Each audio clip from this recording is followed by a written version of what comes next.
देखो, जब कोई हमारी बुराई करता है तो हम बड़े खिन्न और दुखी होते हैं। और जब कोई हमारी बड़ाई करता है तो हम बड़े प्रसन्न होते हैं। तो भला हमारी चाबी उन लोगों के हाथ में है, वो जब चाहें हमें खुश करें और जब चाहें हमें दुखी करें। हमें तो उनको जीत कर दिखाना है जो हमारी हार का इंतजार कर रहे हैं। वो कहते हैं कि सोचो तो ख्वाब है जिंदगी, पढ़ो तो किताब है जिंदगी, सुनो तो ज्ञान है जिंदगी, और मुस्कुराते रहो तो बड़ी आसान है जिंदगी। नमस्कार प्यारे बच्चों। देखो, आज की जो हमारी अपडेट मेवात कैडर जेबीटी 1456 पदों पर जो आपका रिवाइज रिजल्ट हुआ है, उस पर हम छोटी छोटी बातों पर, जो लेटेस्ट जानकारी के अनुसार छोटी छोटी बातों पर डिस्कशन करेंगे, बिल्कुल पॉजिटिव वे में। सबसे पहले तो डीवी की बात करते हैं। देखो, चूंकि डीवी डीवी की जब आपकी 3 गुना की लिस्ट आई थी तो उसमें स्पेशल मेंशन किया गया था कि एक तो आपकी डीवी ऑनलाइन होगी, एक बात। और एक लाइन और भी शायद आपने पढ़ा होगा, बहुत ही ब्रिलियंट पर्सन है, लगभग सभी जागरूक बच्चे हैं। उसमें लिखा था कि यदि कैंडिडेट अनुपस्थित रहते हैं तो एक एडिशनल लिस्ट और आएगी। ठीक है, तो पहले तो इसी पर हम डिस्कस करते हैं।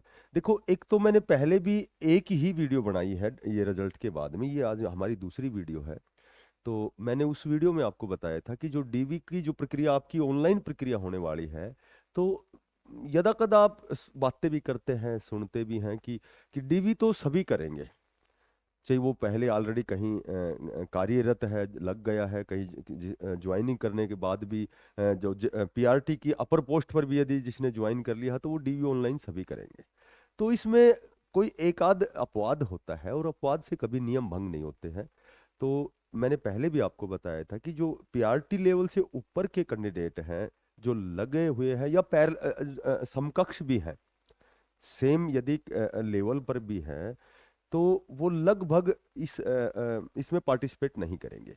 क्योंकि ऊपर वाले जो होते हैं, जो पीआरटी से ऊपर, जैसे टीजीटी हो गया, पीजीटी हो गया, या समकक्ष भी लगाओ, तो सिर्फ आप नियमानुसार, जो सरकारी नियमानुसार आप अपर लेवल पे जा सकते हैं, लेकिन नीचे नहीं आ सकते। ऐसा पॉलिसी में है, लगभग सभी पॉलिसियों, एचएसएससी की हो, एचपीएससी की हो, ठीक है, या और भी एसएससी कोई भी पॉलिसी होती है, तो उसमें जो ऊपर लेवल का कैंडिडेट होता है वो नीचे नहीं आता है। तो ऑनलाइन ही भी यदि डीवी होता है, तो जेबीटी से ऊपर वाला जो ऑलरेडी पहले ही लगभग 1456 जो पद हैं आपके, तो इसमें यदि हम कयास भी लगाते हैं तो लगभग मैं 800 700 800 कैंडिडेट मानता हूं जो ऑलरेडी इसमें से लग गए हैं। इसमें से तो कहाँ लग गए, क्योंकि पेपर देने वाले तो बहुत ज्यादा थे। कहने का मतलब है जिनका बहुत अच्छा स्कोर था, जो ऑलरेडी इसमें इसमें क्वालिफाई कर रहे थे, उनमें लगभग 700 800 के लगभग जो कैंडिडेट हैं वो ऑलरेडी, आपका सी ग्रुप का एग्जाम हुआ था, सॉरी रिजल्ट आया था 25,000 पदों पर। आपका चंडीगढ़ में भी शिक्षा विभाग में भर्ती हुई है, एसएससी जीडी में, या फिर मैं कह सकता हूँ आरपीएफ में भी सब इंस्पेक्टर के पदों पर भी भर्तियां हुई है। उसके बाद आपकी बात करें तो पीजीटी की 2 पैरेलल भर्तियां हुई है। बहुत सी ऐसी भर्तियां केवीएस में हुई है। तो बहुत सी ऐसी भर्तियां जो पीआरटी से ऊपर लेवल पे भी कैंडिडेट जो है वो ऑलरेडी जा चुके हैं। तो अब 3 गुना की लिस्ट है, चूंकि एडिशनल लिस्ट की यदि हम बात करें, तो जब आपका ऑनलाइन डीवी होता है, होना तो ऑफलाइन चाहिए, क्योंकि लगभग सभी की डिमांड है, सभी निवेदन कर रहे हैं, बार बार मिन्नतें कर रहे हैं, बार बार हम्बल रिक्वेस्ट कर रहे हैं कि होना ऑफलाइन चाहिए। लेकिन यदि ऑनलाइन भी होता है, तो जो अपर लेवल के हैं वो कुछ एक को छोड़ के बाकी यहाँ जो आपकी डीवी की जो प्रक्रिया है उसमें पार्टिसिपेट नहीं करेंगे। तो जाहिर सी बात है एडिशनल लिस्ट आनी है, और एडिशनल लिस्ट आएगी तो कट ऑफ कहीं न कहीं 1 2 नंबर और नीचे आएगी, क्योंकि 3 गुना तो पूरे कैंडिडेट की डीवी होगी। उसके बाद का जो प्रोसीजर होता है, मेडिकल भी होता है, आपके डॉक्यूमेंट्स की वेरिफिकेशन भी होती है। उसके बाद जब आप ज्वाइनिंग करते हैं उस समय भी बहुत सी ऐसी प्रक्रियाएं होती हैं। तो कुछ एक ऐसे भी कैंडिडेट है जिनका एस्टेट का मामला है, किसी का कोई डॉक्यूमेंट्स का मामला है, तो 3 गुना के लिए एडिशनल लिस्ट भी आने की प्रबल संभावना है। तो यहाँ डीवी में मैं सबसे पहले तो यही कहूंगा कि जो आपके लेवल के बराबर के हैं या आपसे अपर लेवल पे हैं, तो वो डीवी की प्रक्रिया में बहुत ज़्यादा इंक्लूड नहीं होंगे, बहुत ज़्यादा जो है वो पार्टिसिपेट नहीं करेंगे। तो यहाँ डीवी के बाद में अब बात करें यदि हम ज्वाइनिंग प्रक्रिया की, तो ज्वाइनिंग प्रक्रिया की बात करें तो यदि कुछ एक छोटे मोटे केसेस ना हो तो ये 25 तारीख तक तो अभी फिलहाल विद्यालय ओपन रहेंगे। उसके बाद जुलाई में जब आपका स्कूल ओपन होगा, क्योंकि जून की छुट्टियां होती हैं, तो अब यहाँ कयास लगाए जाते हैं कम से कम 10-15 दिन तो अभी जो आपकी डीवी की प्रक्रिया है उसमें ही समय लगेगा। उसके बाद जून की छुट्टियां होंगी। तो लगभग जो बातें होती हैं वो यही होती हैं कि जुलाई में स्टार्टिंग में ही आपकी जो है ज्वाइनिंग होगी, यानी कि जून में सारी प्रक्रियाएं लगभग जून लास्ट तक कंप्लीट होने के बाद जुलाई में ही आपकी जो है वो ज्वाइनिंग प्रक्रिया कंप्लीट होगी। और होने को तो अभी 25 तारीख तक स्कूल ओपन है, होने को तो अभी भी बहुत जल्दी, यदि आपका डीवी होता है तो ऑनलाइन में बहुत ज़्यादा समय नहीं लगता है। ऑनलाइन तो 1-2-3 दिन में ऑनलाइन की जो भी प्रक्रिया है वो कंप्लीट होकर के और आपका फाइनल रिजल्ट जो है वो भी बहुत जल्दी आ सकता है। उसके बाद में बात करें, यदि हम डॉक्यूमेंट्स की बात करें तो डॉक्यूमेंट्स में एक तो जो आपने उस समय जो फॉर्म अप्लाई किया था, तो एक तो वो डॉक्यूमेंट्स आपके पास होने चाहिए, प्लस जो अभी 1 अप्रैल 2026 के बाद जो नए जो भी कैटेगरी सर्टिफिकेट बनती हैं तो वो सर्टिफिकेट भी आप अपनी बना के तैयार रखिए, क्योंकि क्योंकि अभी नहीं तो वो तो काम तो आनी है। जब तक आपको आपको जब तक आपकी ज्वाइनिंग नहीं होती है किसी भी विभाग में, तब तक आपको डॉक्यूमेंट्स तो अपने कंप्लीट ही रखनी चाहिए।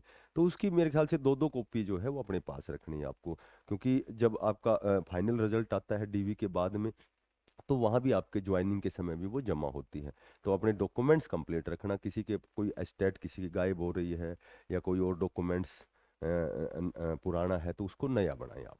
ठीक है। बाकी मैं आपको बताता हूँ कि कट ऑफ जो है, कट ऑफ बहुत ज़्यादा ऊपर नहीं जाएगी। आप खुद देखेंगे कि कट ऑफ बहुत ज़्यादा ऊपर नहीं जाएगी। यदि ऐसा होता है, देखो जब आप ऑनलाइन आपका डीवी होता है और उसमें उसमें जितने भी कैंडिडेट हैं जो पार्टिसिपेट करते हैं, रिजल्ट तो केवल उन्हीं का आएगा। जो नहीं करते हैं, जो ऑनलाइन डीवी नहीं करवाते हैं, तो उनका तो रिजल्ट आएगा नहीं।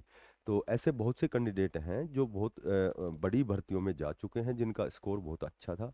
तो यहाँ यहाँ देखो, 1 से 2 नंबर किसी कैटेगरी में 1 नंबर ऊपर जाएगी, किसी कैटेगरी में 2 नंबर ऊपर जाएगी। यदि ऐसा हो कि लगे हुए कैंडिडेट भी डीवी की उसमें पार्टिसिपेट करें, तो हो सकता है फिर बाद में वेटिंग लिस्ट का भी चक्कर पड़ सकता है। क्योंकि वेटिंग लिस्ट का इसलिए चक्कर पड़ेगा कि बाद में वो ज्वाइन तो करेंगे नहीं और कर भी नहीं सकते। बड़ी बड़े लेवल से जब आप छोटे लेवल पे जाते हो तो एक आध अपवाद की तो मैं कहूंगा नहीं, बाकी लगभग जो है वो नहीं आ सकते।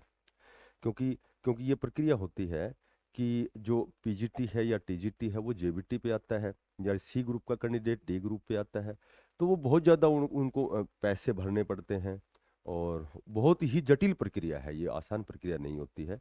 तो यदि यदि जो कैंडिडेट डीवी में कुछ एक ऐसे कैंडिडेट हैं कि सोचे यार हम ऑलरेडी लगे हुए हैं लेकिन डीवी ऑनलाइन है, तो क्या जाता है हमारा, और बाद में जब वो अपसेंट रहेंगे तो हो सकता है वेटिंग लिस्ट पे बात वेटिंग लिस्ट तक भी ये जाए। लेकिन लेकिन बहुत समझदार बच्चे होते हैं, जो अध्यापक गण होते हैं, जो शिक्षा विभाग में हैं, तो मेरे ख्याल से वो ऐसा नहीं करते हैं।